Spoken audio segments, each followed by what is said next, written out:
Salut à tous, c'est Claé donc pour un nouveau 12X. Encore un back-to-back. Alors je vous présente la première partie de ce 12X, enfin le premier 12X. Donc dès maintenant, on voit que c'est avec Paladin et on a tout de suite un pic assez intéressant.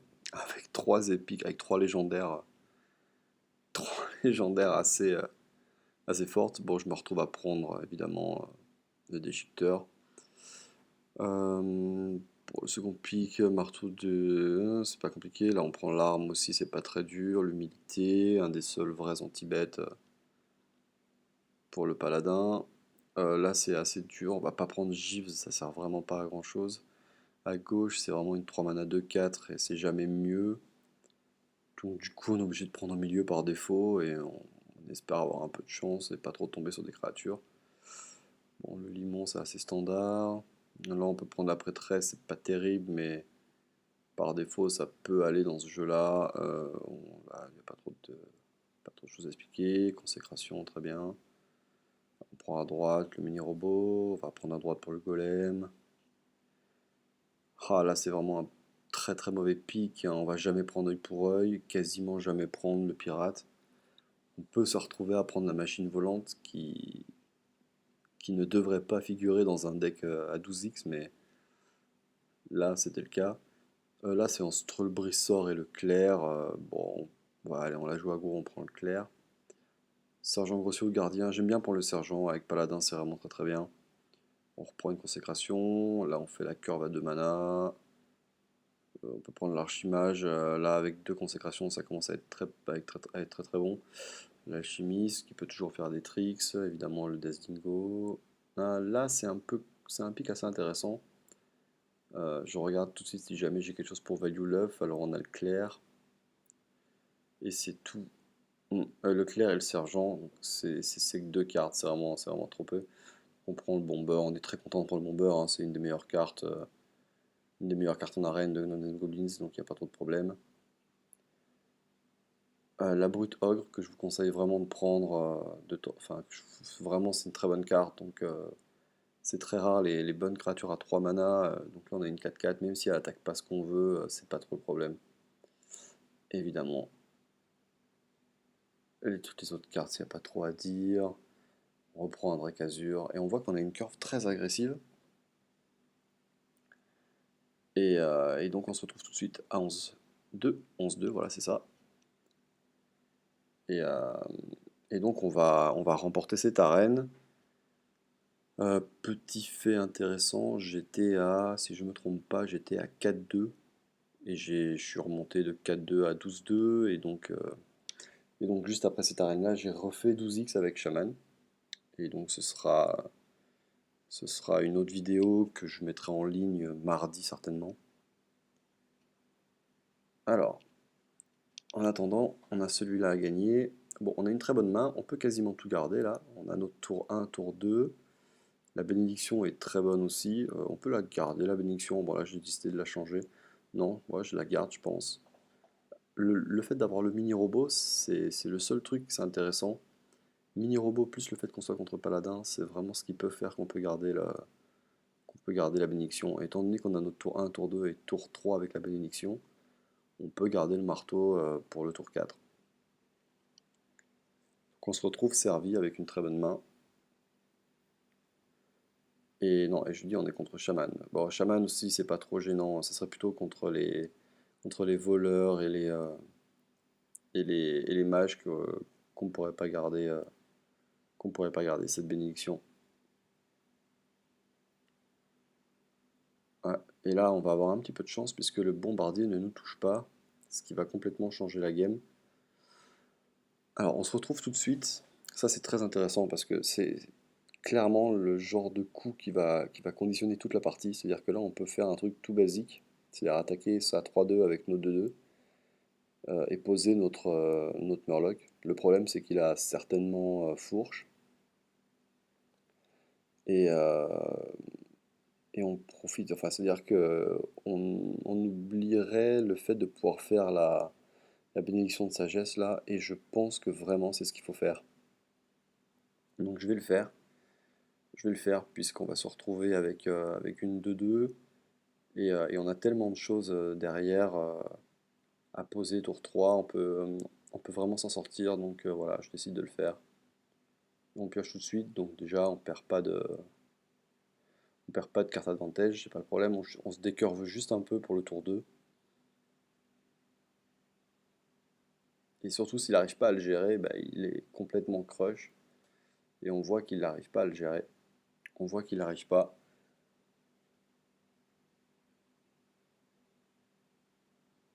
Donc là, bah, de toute façon, on va attaquer, ça c'est sûr. Euh, voilà. On va voir ce qu'on pioche d'abord.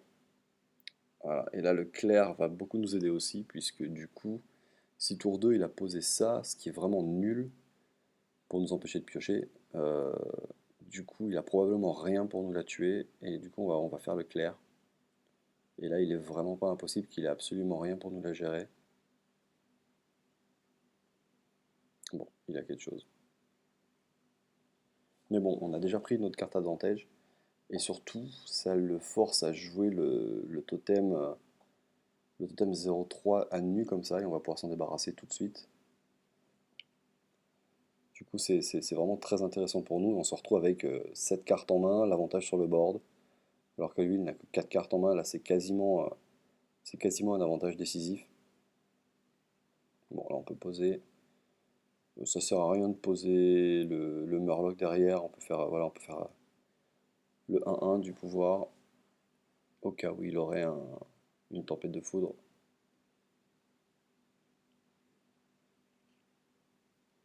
Ok, bon, bah, il joue une très bonne carte pour essayer de reprendre un peu le tempo. Il n'y a pas, enfin, y a pas mieux comme carte là. Donc là, ça va être à nous bah, d'être aggro. On se débarrasse du totem, même si c'est pas super important là. Ça lui évitera quand même qu'il se régénère un peu son tigre quand il nous clearera une de nos créatures. Et on attaque.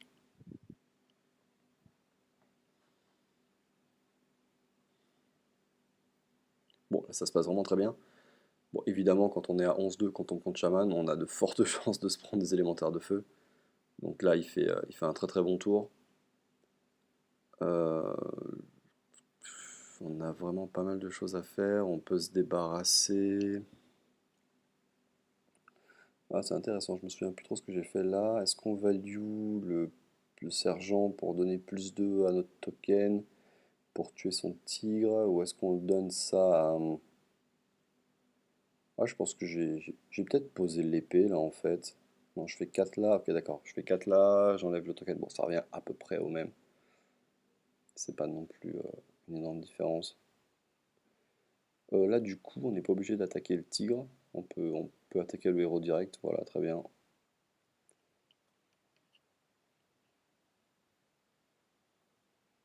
Voilà, on prend directement l'avantage sur le board et on fait les premiers dégâts importants là, puisqu'il n'a plus trop le droit à l'erreur. Bon, évidemment, on se reprend un deuxième élémentaire de feu.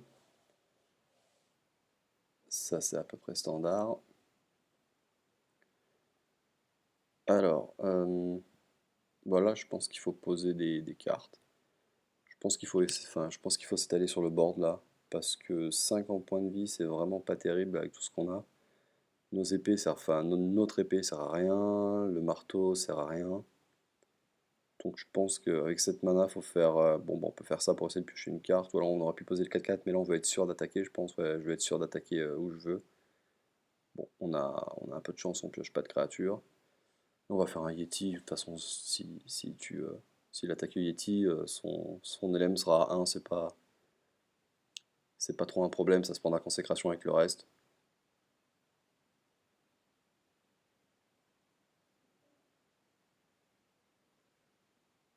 Hmm,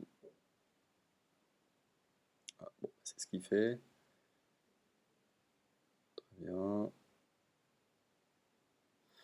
Ok, il se le renvoie. Ok. Et il va nous tuer la 3-2. Ok, d'accord. C'est un peu embêtant, puisque du coup, on se retrouve dans la même situation que tout à l'heure.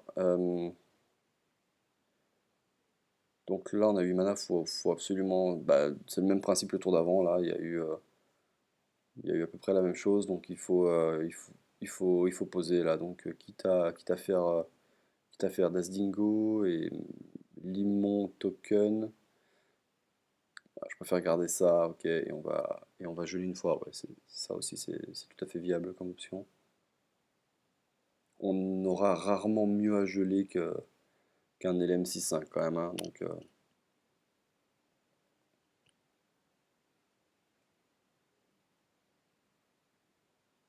waouh, il se le remonte en main. Ah, oui, d'accord, je me souviens. Il fait un lob bomb qui passe. On aurait préféré que ça aille sur le dingo, mais bon, tant pis. Du coup, là, on va attaquer la 3-3 avec le Dazingo, poser l'épée pour tuer la 5-4.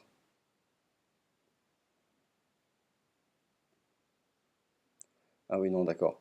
Oui, oui, j'allais me reprendre. Il faut surtout pas attaquer avec le dingo, en fait. Étant donné qu'on sait, pardon, qu'il a l'élémentaire, il faut vraiment pas qu'on mette le dingo à moins de 3 PV, donc c'est bien mieux de faire ça.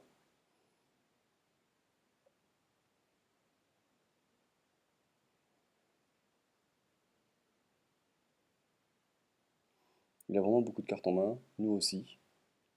Par contre, on a quand même l'avantage sur le board là avec le dingo et l'épée. Il devrait quand même avoir du mal à retourner ça sans perdre trop de cartes en main. Voilà, par exemple, là, il fait un peu l'élémentaire dans le vent. Bon, il pose l'épée, il va nous le clear, c'est bien.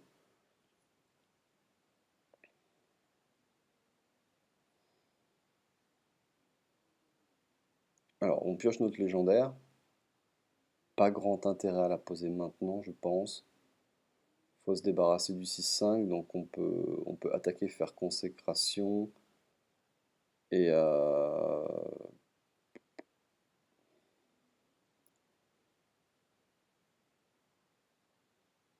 puis bien évidemment, on va faire le limon et le pouvoir, mais est-ce qu'on a autre chose à faire?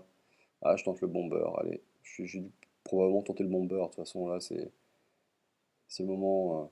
Allez, il faut que ça touche le 6-1, normalement il n'y a pas de problème, voilà, très bien. Ça clean aussi le totem.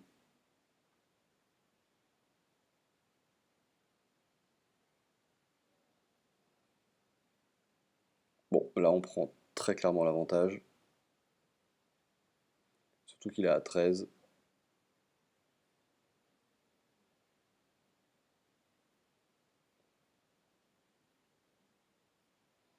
Ok, masse de puissance, qui est une très bonne carte. Même si vous n'avez pas de mecha, c'est bien. Donc quand vous en avez, je peux vous assurer que c'est assez dramatique. Ok, on se prend un élémentaire de terre. On va avoir de quoi le clear, hein, c'est pas trop le souci ça.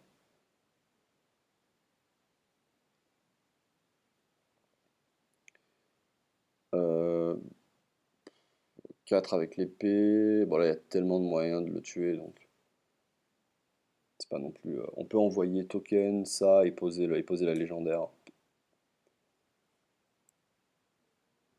Voilà. On aurait pu poser l'épée pour prendre. Bon, on aurait pris des dégâts. Si on peut éviter de prendre des dégâts aussi, c'est très bien.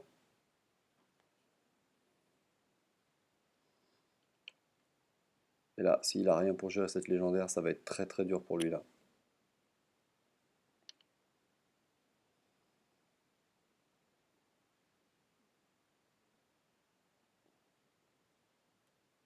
Bon, il la gère pas. Ça, c'est le kill. Et voilà. Bon, bah donc refait 12x. Refait 12x, c'est celui-là, c'était le sixième, si je me trompe pas. Euh, ouais, c'est ça, c'est le sixième, il me semble. 6 ou septième, sixième, voilà. Sixième, et donc j'en ai fait 7 en 40 arènes, ce qui est vraiment pas mal. On va regarder les lots, et surtout n'oubliez pas, donc il y a la suite, hein, puisque c'est un back-to-back que je posterai dans quelques jours. Donc suivez bien la chaîne YouTube ou le Facebook où je le posterai. Alors on récupère pas mal de gold, bon on a un mecha doré qui sert pas à grand chose. Et donc voilà, on va ouvrir le paquet, mais on a toujours pas ouvert de légendaire. Mais non. Bon, merci d'avoir regardé cette vidéo, n'hésitez pas à poster des commentaires, et donc à dans 2 jours pour la suite de ces 12x, avec un 12x Shaman.